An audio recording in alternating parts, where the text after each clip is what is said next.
Given the turbulent times that we're going through right now, I felt it would be good to put together several short devotions for you. Each of these are going to come from the book of Psalms. I love this portion of Scripture because it's so comforting to us. It sympathizes with us in our struggles, our fears, and our failures, but these Psalms also lift us up out of them and they draw us to the Lord.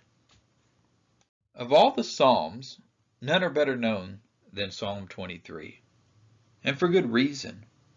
It is such an encouraging portion of Scripture for the believer. If anybody asked you what's so wonderful about being a Christian, you can point them to this psalm.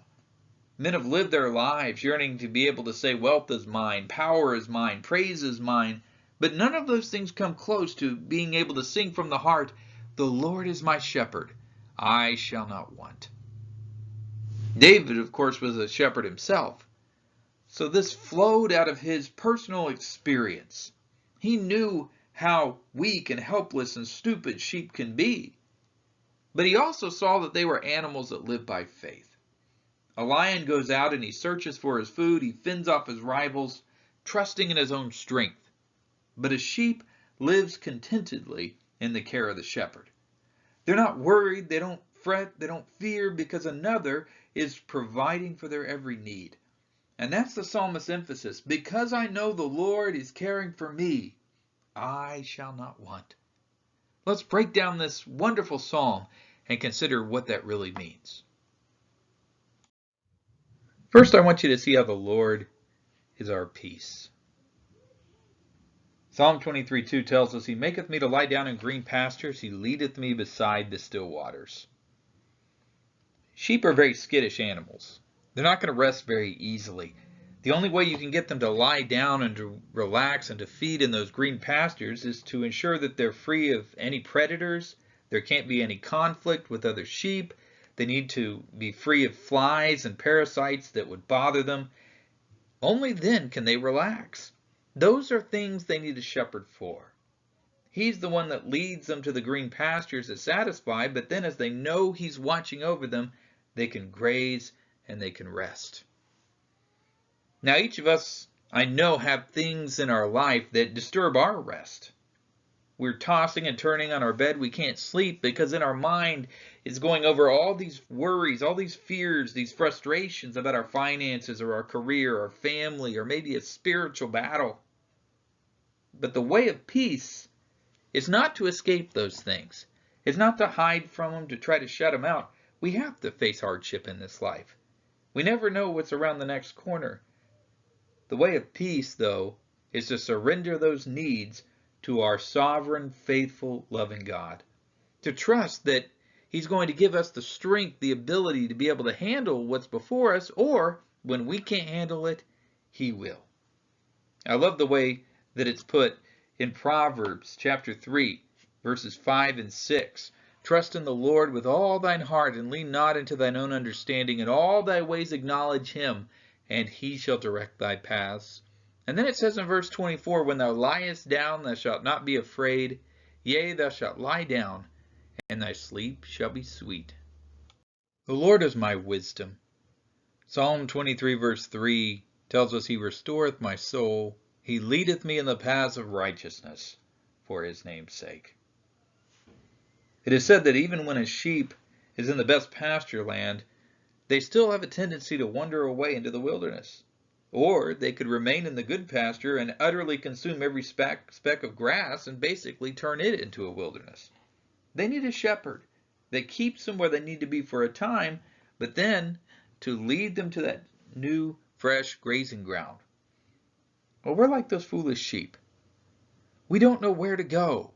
We don't know which direction to take in this life. We face decisions that we can't see the end of. We can't see the big picture. But there's a comfort that we have that we're not trying to find our way through this maze of life alone. It's the shepherd that leads us. In fact, Jesus says in John 8:12, I am the light of the world. He that followeth me shall not walk in darkness, but shall have the light of life. Practically what that means is that in His Word, in the Scriptures, are answers for everything we face. It might not deal directly with our decision, with our hardship, with our confusion, but it deals with the heart, and it gives us peace that the Lord is leading us in the way. For His name's sake, because we belong to Him and He loves us so much, He's never going to lead us wrong. The Lord is my courage. Yea, though I walk through the valley of the shadow of death, I will fear no evil, for thou art with me, thy rod and thy staff, they comfort me. Psalm 23:4. You think about those narrow valleys where the shepherd would lead his sheep, and up there in the rocks are the predators, just hiding and waiting for their chance. This is not a place where a sheep would ever dare to go on their own, but now they confidently walk through this dark valley because the shepherd is before them. He carries a rod or club in his belt by which he's going to beat away any attacker. And he's got that long staff, so if they start to get into a dangerous path to get away from him, he can draw them back. With that in mind, there's nothing they fear. No matter how dark the valley gets, they're going to keep walking forward. Each of us have some paths that God's led us on. We certainly could look back or look forward and say, that's the valley of the shadow of death. You've been there.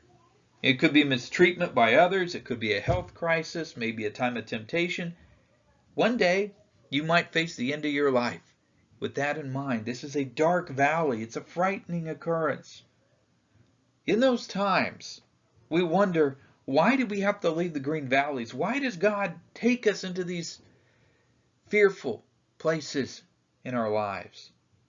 And I can't answer every question regarding that. As a pastor, I've been asked that many times. I don't know all that God is doing. What I do know is that He's worthy to be followed. That we can have comfort, even if the valley is dark, even if the way is hard. The safest place to be is wherever the shepherd is leading. If He's with us there, we've got comfort. C.H. Spurgeon points out it's not the valley of death, but the valley of the shadow of death. For death in its substance has been removed, and only the shadow remains.